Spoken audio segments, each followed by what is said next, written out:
Hi, everyone. Welcome to week 2 of your CancerFITT education session. If you have your CancerFITT education booklet, I'm going to try a little something new today. So I'll try to share my screen so that you can see the handout as we go through it. So go ahead and go to your CancerFITT education booklet. And today we're going to be talking about aerobic exercise. So if you look at your booklet, that's going to be that second topic. So the page looks like aerobic exercise, and I'm going to pull that up for you right now. So today when we talk about aerobic exercise, we are going to talk about cardiovascular exercise is another name for it. So if you just give me a second, I'm going to share my screen with you.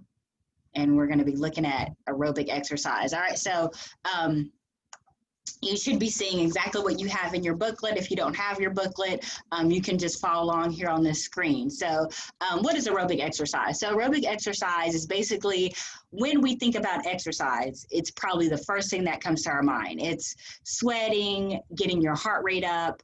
So aerobic exercise can be anything from walking, running, a bike, a rower. So basically it's aerobic activity is going to increase your heart rate and your breathing. So when you do aerobic exercise, you're going to feel your heart rate speed up, and you're also going to feel your breathing increase.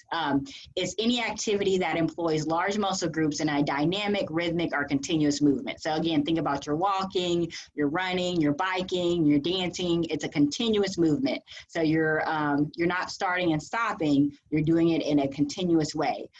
It improves the way your body stores and uses energy. So the more you can do your aerobic exercise and get your heart rate up, you'll be able to burn calories or energy. It enhances your cardiovascular endurance. So when we talk about cardiovascular endurance, that's everything. That is the ability of your body to go further, to do more things without getting worn out, without getting tired. If you think about it, I always use the analogy of a parking lot. So let's say you go to Walmart or a large store and you have to park far away, and you try to hurry up and get to the store, and by the time you get to the front of the store to go in, you're breathing heavy, you feel your heart rate is increased, maybe you're sweating a little bit, it may be because you're out of shape, you're not used to walking that distance.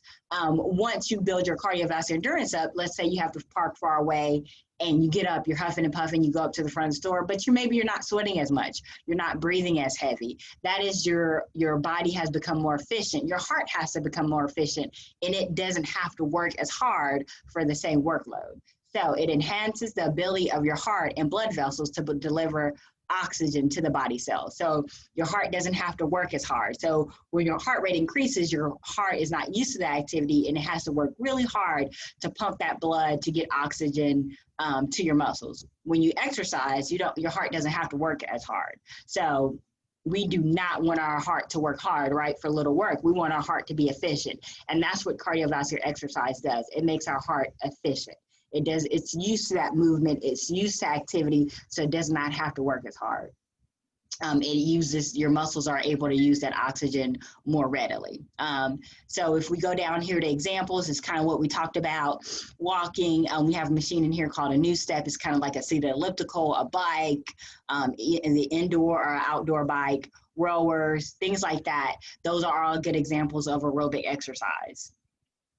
Your safest exercise definitely depends on what type of cancer you have, your treatment, your side effects, any surgery. So if you've just had a mastectomy from breast cancer, maybe you don't want to start out with an elliptical that moves your arms. Maybe that's too aggressive. Maybe you just want to start with walking and something like that. Hopefully when we had your orientation, we talked about what's going to be the safest exercises for you. For the most part, most people, it's going to be walking, something that you can do easily. It doesn't require any equipment. So let's go down a little bit, if we can do that. All right, so how do we determine what to do for aerobic activity? So we have this formula called the FITT principle.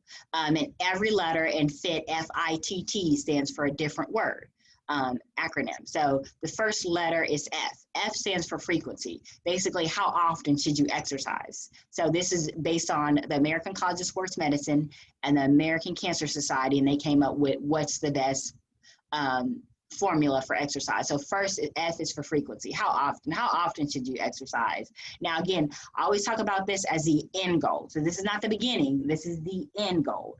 So, you know, if you only can do 1 day a week now or 2 days a week, determine what we talked about, that's what you're going to do. But toward the end, when you're more in shape and ready, able to do things, you want to exercise 3 to 5 days per week if you can. But again, may be adjusted due to goals and fitness levels. So this is what the American College of Sports Medicine and the American Cancer Society came up with. You want to do aerobic exercise, such as walking, 3 to 5 days a week if you can. But again, start anywhere. So the next letter is I, and that stands for intensity. So this is where most people have a question and say, okay, well, you know, I know I should be exercising, but how do I know if I'm working hard enough? So there's a couple of different ways we determine if you're working hard enough. One is you can use your heart rate, and we'll talk about that a little bit later. And RPE, that just stands for rate of perceived exertion, or how hard do you feel like you're working. And we have a little chart, and I'll go over that in a second. Next is type. What type of exercise should you do? So remember, we talked about different types. Any activity that uses large muscle groups in a rhythmic dynamic movement. So it could be dancing, it could be walking, it could be, you know, running, it could be playing tennis or doing some type of sport that you love. So that just depends on you and what fitness level you're at. And next, the last letter is T for time. How long should you exercise? So again, guidelines state you should want to do 20 to 60 minutes. Again, this is the end goal. So if you're only can do 5 minutes right now, only do 5 minutes. You have to start somewhere. But toward the end, when you're looking at a goal, 20 to 60 minutes of exercise should be your goal. So you want to start slow and gradually build up the time as you need it. So it may only be 5 minutes right now. It may only be 10 minutes, but you want to start somewhere. It doesn't have to be all at once. If you want to say you want to do 20 minutes, you can do 10 minutes in the morning and 10 minutes in the afternoon. So again, it doesn't have to be done at once. Eventually you want to be able to do it continuously, but you want to start wherever you feel comfortable at. The main goal is you want to get 150 minutes of moderate intensity per week. Again, we're going to talk about intensity on the next page, but 150 minutes. It sounds like a lot. Man, how can I do 150 minutes a week? That's a lot. But if you break it down, that's 30 minutes, 5 days a week. Again, this is the end goal. This is at the end when you're already trained, you've been exercising for a while, and you can get there. But again, you want to start somewhere now. But the goal is for pretty much everybody, cancer survivors and beginners alike, you want to get 150 minutes of moderate intensity. And again, we're going to talk about intensity in a little bit more detail on the next page. So you want to try to start slowly for at least 5 minutes. So again, you don't want to start in a full out jog or run when you first start. You want to give your body time to realize what you're doing, give your heart rate time to increase. So that's considered a warm up. You never want to start at full intensity at first. You know, give your body time to say, oh, you know, we're exercising. Give your body time to warm up. Same thing for the end. You never want to go from a sprint to a stop. You want to slowly bring your heart rate down. If you stop automatically, you know, your heart rate's pumping, going hard, and then it automatically stops. Then you can get dizzy, lightheaded, or faint. So if you're working at a higher intensity, you want to slowly, gradually build that down your last 5 minutes of exercise, which is called a cool down. So the next page we'll move on is we're talking about a more detailed intensity. So this is how hard should you be working? So this is the number one question that I say, well, I know I should exercise, but how do I know if I'm working hard enough? So for healthy individuals, somebody who's not on heart medicine, who's not on any restrictions, just your average healthy person, you want to use a heart rate range. And so basically for a heart rate range, we take your maximum heart rate, which is 220 minus your age, if you want to figure that out right now. So I'm about 40, so my maximum heart rate would be 180. And you use 50 to 75% of that. That's how you should be working at. So 50% to 75% of that, you do 180 times 50 to 75%, and that's where your heart rate should be. That's about a moderate intensity. So everybody should be about a moderate intensity. If you want to go ahead and figure that out, pause the video, 220 minus your age, and do 50% to 75% of that. That should be where you're at.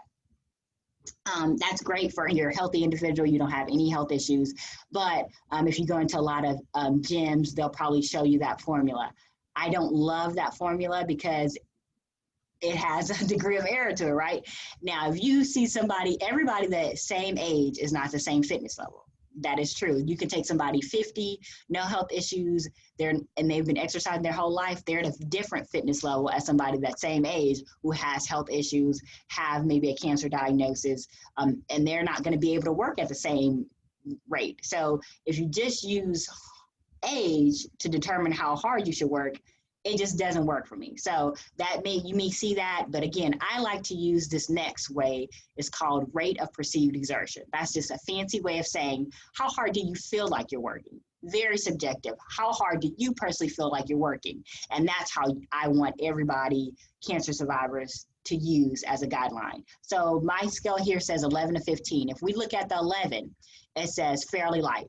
Fairly light means like, oh, I feel like I'm doing something. It's fairly easy. It's not the easiest thing in the world, but I can keep going. Or to 15. 15 means it's hard. Oh, I feel like I'm working hard. Maybe I'm sweating. Maybe I haven't been working at exercising and I walked in the parking lot of Walmart to the front. That's hard. So that's how you should feel, easy to hard. So you never want to be in this red section, 17, 18, 19. That's very hard. That means like you're breathing heavy, you can't keep going, you need to stop immediately. You never want to feel like you need to stop immediately. If you're working that hard, then you're working too hard and you need to back it down. Remember that time goal, you want to get 20 to 60 minutes. If you start out in the red, you're never going to get that 20 to 60 minutes, right? Because you're already starting out where you feel like you need to stop. But if you start maybe in the fairly light to the yellow range, maybe you may be able to get that 20 to 60 minutes because you feel like you can keep going. Another way we use to tell intensity is a talk test. So if I'm working out with a partner and I use a talk test, basically I'm saying, well, I can talk to the person next to me. Maybe I can need to take a breath every couple minutes, but I can talk to them. So that's a good way to say, if you cannot talk to the person next to you, you're probably in that red and you're working way too hard. So you don't want to be in there. If you're working out with somebody and you can talk to them all day and never take a break, you're probably in that light and you're probably not working hard enough to see the cardiovascular gain. So basically just moderate. You never want to feel like you're working way too easy, and you never want to feel like you're working way too hard. You want to be probably in that yellow section, moderate to hard. So that's how you should feel. That is the number one way that I tell everybody to exercise, moderate to hard, subjectively, using the talk test. How you feel is more important than a heart rate to me. So how you feel is more important than heart rate. So let's go down to our last section here, precautions. So a couple of precautions here, definitely for my cancer survivors. If you have peripheral neuropathy, and that is a education topic that we will cover later, that is in your education booklet here, but that is basically that numbness, tingling in your hands and your feet. Definitely if you have that numbness, tingling in your hands and your feet, you want to be careful when you're walking on treadmills, or, if you're walking, you want to make sure that if you don't feel stable, that may not be the best mode of exercise for you. If you do have the ability to use a treadmill, make sure you're holding on to the handrails, only because your balance may be compromised, and you want to be careful. If you're at an increased risk for infection or irritated skin, maybe you've gone through radiation, you want to avoid swimming pools, and that's something that your radiation therapist may talk to you about. Avoid exercise if you have an active infection or a fever just after surgery, if you have extreme fatigue or difficulty walking. So that's kind of self-explanatory. If you have an infection or a fever, your immune system is compromised already, and by exercising, that can make it worse. After surgery, you want to make sure that your surgeon or your doctor has cleared you, because again, you don't want to cause yourself more harm than good. If you are really extreme fatigued, go back to our topic last week. It was talking about fatigue. Remember that little bean, that number one. If you're that tired and fatigued, exercise is probably not going to help. It's going to make it worse. So you want to be careful of that. Some treatments are associated with damage to your heart. Definitely if you've had breast cancer and you've had radiation or certain medicine, chemotherapies, you want to make sure that you talk to your doctor if you had any heart damaging treatment, because again, that's going to affect your heart ability to increase as you exercise. So if you do feel that is something that could have happened to you, you do want to talk to your doctor. Always talk to your doctor before starting any exercise program. Definitely if you're in this program, CancerFITT, I have got a clearance from you and your doctor wants you to exercise. But if you haven't, then you want to talk to your doctor. And if you've had any radiation to that area or on any medicines, you do want to make sure it's okay for you to exercise. And these sources are coming from the American Cancer Society and the American College of Sports Medicine. So let's stop this here. All right, so basically that is aerobic exercise in a nutshell. I know that might seem like a lot, but again, if you have any questions, then when I call you this week, you definitely want to let me know if you have any questions on aerobic exercise. The main key is to do something. Remember, even if you're not at that 20 to 60 minutes, do something. Walk for 5 minutes, walk for 10 minutes, and slowly build up. It's sometimes we have this all or nothing response. We feel like we have to do everything. If we can't do the 20 minutes, I'm not doing anything at all. That is not true. Every little bit helps. So if you only can walk, again, like I said last week, to the kitchen and back, then that's something. If you only can walk for 5 minutes, and walk for 5 minutes. Maybe do that 3 times a day, and you got 15 minutes. Remember, light, moderate, maybe hard, but never into that point where you feel like you need to stop immediately. If you feel like that, you're working way too hard, and you do need to stop. So listen to your body. The way you feel is the most important to me. So that is a little bit about aerobic exercise. We'll be talking about the other different types of exercise in the future in our other educational talks, but this one is specifically aerobic exercise. Why it's important? It helps build up your heart. It makes your heart stronger. It makes your heart efficient. It helps you burn calories. If weight loss is your goal, you're going to burn calories when you do aerobic exercise because you're going to utilize that energy. But if anything, it helps build up your energy levels and helps reduce fatigue. Again, if you have any questions, let me know. And this is our education topic for week 2. It is aerobic exercise. Again, if you have any questions, I'll be calling you this week and let me know. You guys have a great day and stay safe out there. Bye-bye.